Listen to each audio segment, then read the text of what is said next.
ألف لام ميم. ألف لام ميم. تقدم الكلام على نظائرها في بداية سورة البقرة. تنزيل الكتاب لا ريب فيه من رب العالمين. هذا القرآن الذي جاء به محمد صلى الله عليه وسلم منزل عليه من رب العالمين لا شك في ذلك. أم يقولون افتراه بل هو الحق من ربك لتنذر قوما ما أتاهم من نذير من قبلك لعلهم يهتدون. إن هؤلاء الكافرين يقولون إن محمدا اختلقه على ربه. ليس الأمر كما قالوا، بل هو الحق الذي لا مرية فيه، المنزل من ربك أيها الرسول عليك لتخوف قوما ما جاءهم رسول من قبلك يخوفهم من عذاب الله، لعلهم يهتدون إلى الحق فيتبعوه ويعملوا به. الله الذي خلق السماوات والأرض وما بينهما في 6 أيام ثم استوى على العرش ما لكم من دونه من ولي ولا شفيع أفلا تتذكرون. الله هو الذي خلق السماوات وخلق الأرض وخلق ما بينهما في 6 أيام، وهو قادر على خلقها في أقل من طرفة عين، ثم علا وارتفع على العرش علوا يليق بجلاله.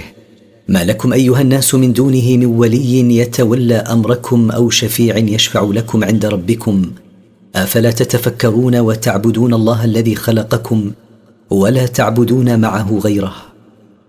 يدبر الأمر من السماء إلى الأرض ثم يعرج إليه في يوم كان مقداره 1000 سنة مما تعدون.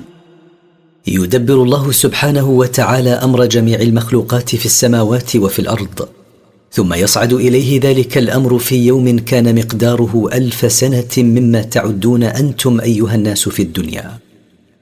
ذلك عالم الغيب والشهادة العزيز الرحيم.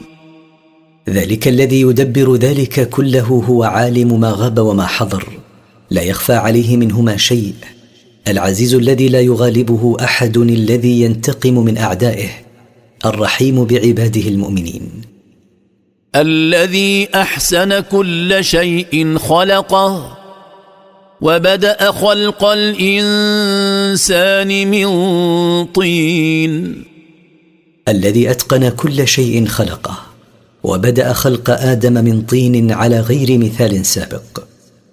ثم جعل نسله من سلالة من ماء مهين.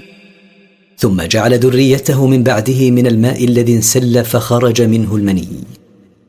ثم سواه ونفخ فيه من روحه وجعل لكم السمع والأبصار والأفئدة قليلا ما تشكرون.